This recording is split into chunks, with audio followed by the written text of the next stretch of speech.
What's going on, everybody? It's Gino breaking down UFC 305 Dricus du Plessis versus Israel Adesanya. Before I get started, do me a favor, like this video, subscribe to the channel, and hit the notification bell so you know when my next videos are coming out as soon as they come out. Alright, so let's go ahead and get started. We're going to start at the main event and work our way down. Alright, so we have Dricus coming at this as the champion. Izzy's the challenger. Izzy is currently, as of this video, he is sitting as a minus 135 favorite. A lot of people are, it's always a little bit of a shock whenever the champion is coming in as a dog. But I think this line could be wider, in my opinion. I think Sean Strickland is that good. Sean is a master of range. I was talking about this with a friend the other day.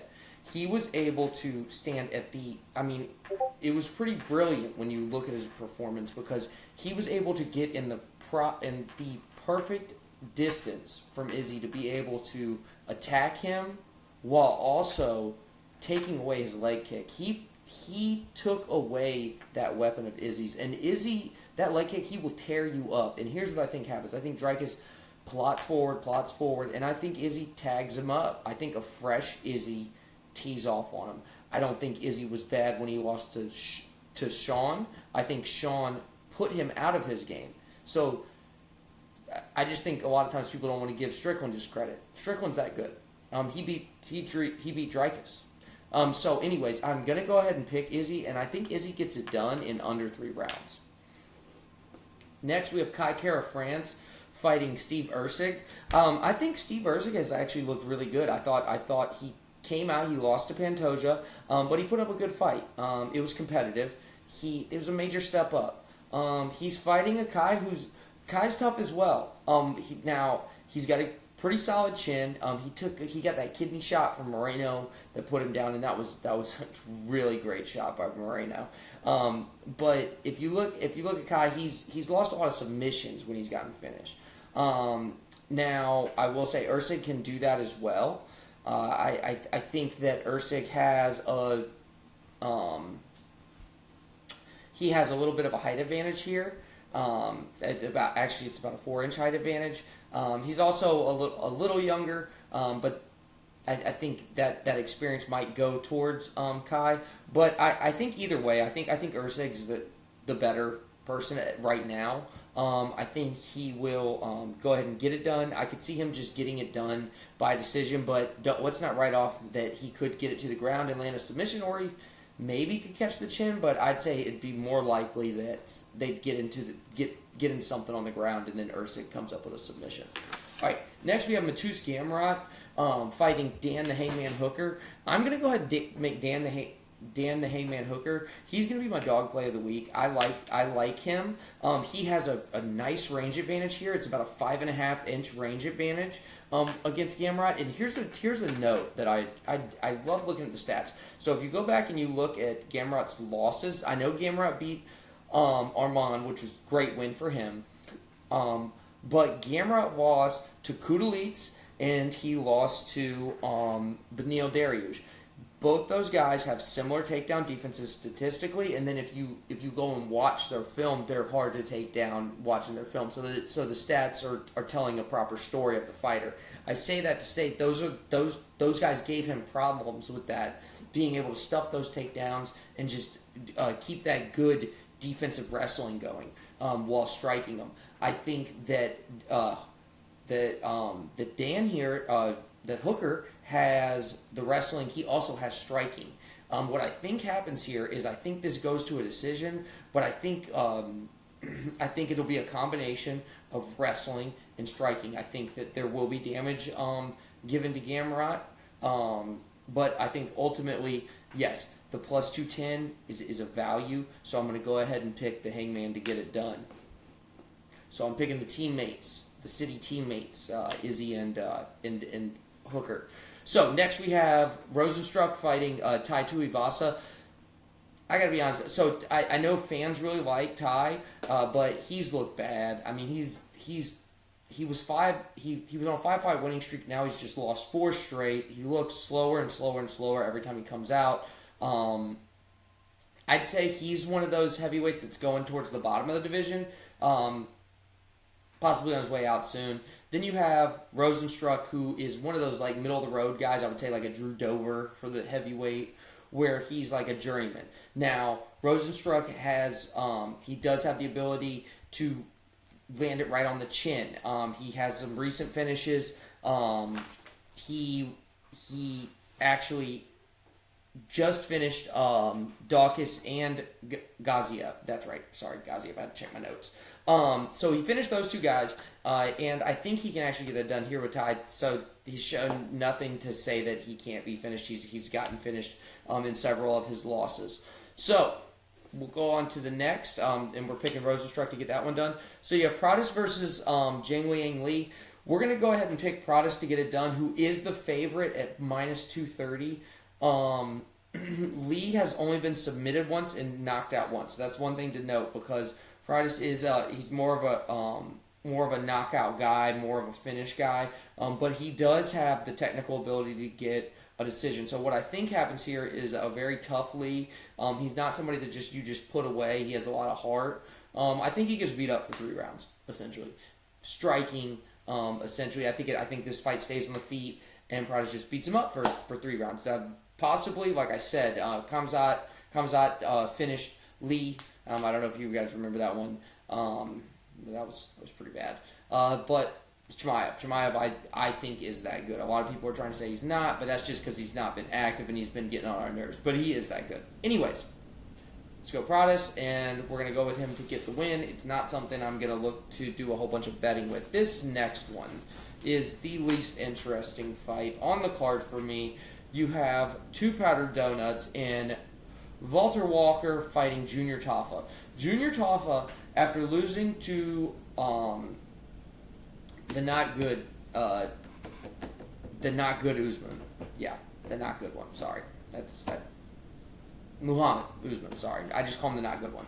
But anyways, that didn't that makes me write you off anyways. But he's like no threat. He doesn't really show like big power for the division for this level of mixed martial arts fighting. But I mean, Walker's nothing great himself, but I think he's better. I think that what ends up happening is they end up rolling around, and it ends up being one of those stand-up things where they're like shuffling into the fence. Walker will eventually get him down. He'll lay on him for 3 rounds, and that'll be it. One thing I'll say, if you play DraftKings, that's going to be a sneaky one for me, because Walker could lay on him for 3 rounds, snooze their decision, and hit value. So that's just one thing to say, but my mind's always thinking contrarian when it comes to DraftKings. Anyways, next fight, Culibao versus Ramos. Okay, so we're gonna go with Josh Culibao, because he is currently 3-3, but the losses are to Jalen Turner, Danny Silva, Laurent Murphy. Those are all really legit guys. He also has a big finish over Bagdasarian, who had never been finished before that, and he choked him out in that fight. Now you have Ramos, who is 1-2 in the UFC. He has been finished twice on the feet as well. He could wrestle, but I think that could hurt him even more, because he can put himself in bad positions once he gets to the ground. I just think Culibao is more dangerous in all aspects of the fight, so we're going to go ahead and give him the pick at minus 170. Probably be somebody I'd like to do. I like to do 2 or 3 parlays when I do bets, and he'd be somebody I'd put in there. All right, this next one, Casey O'Neill versus Luana Santos. I don't think Luana Santos is very good. We're just gonna put that out there. She has a win over Miller. She did finish her. She also has a submission over Agapova, so she does have some wins under her belt. She's fighting an O'Neill who has high volume striking, charted well into the 130s, 140s in some of her fights. So I think, and O'Neill's wrestling defense is not terrible when you watch the film.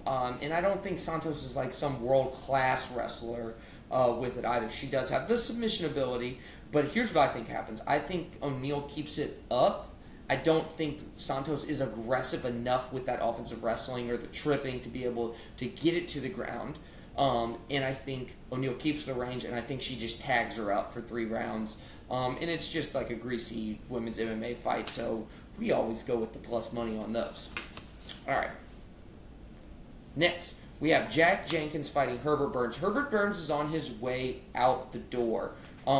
He has a bad reputation just for kind of being soft, I guess you could say. His brother's an absolute beast, in my opinion. I love watching his brother fight. But definitely Burns is not somebody you want to put your money on. He's plus 410 fighting Jack Jenkins, who has several finishes, and he's fighting a Burns who, like I said, he's fragile. So with that being said, it's not really something I don't make a living out of betting minus 550 favorites, but I do think Jenkins gets it done here. So we're gonna go ahead just for the video's sake and pick Jenkins, but just keep it moving. That's not really something I'm messing with too much. Next, we have Tom Nolan fighting Alex Reyes.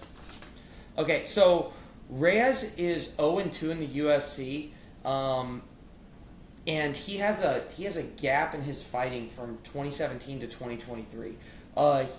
He was knocked out by Charlie Campbell and Mike Perry. He showed some power in lower promotions, but that was like way back in the day. Nolan is pretty much getting fed here. He has a ton of round 1 finishes. The one thing to note that I thought was telling is the fact that Reyes absorbs 10 strikes per minute, while Nolan delivers 10 strikes per minute. So that's one thing to note. So I think Nolan just absolutely brutalizes him. And again, minus 1100. I mean, what are you really going to do with that? And I'm not interested in plus money Reyes. Next.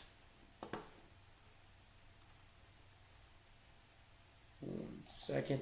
We have Ricky Glenn fighting Kenan Song. Let's go to the...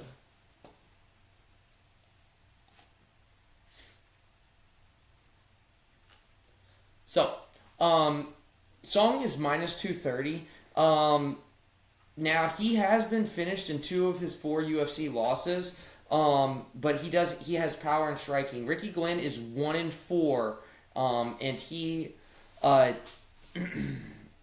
has been susceptible to being finished. I also think like he has not been looking very good, and I think he could possibly get the door here if he doesn't perform. And I think that honestly, I think he's fragile enough to where Song will land a finish here, and I think that Glenn will be out of the door after this. So we're gonna go ahead and pick Song to get it done at minus 230. But if you're feeling like having some fun, I probably might play a little prop on the KO prop. I haven't looked at those numbers yet, but I might look at that Song KO prop.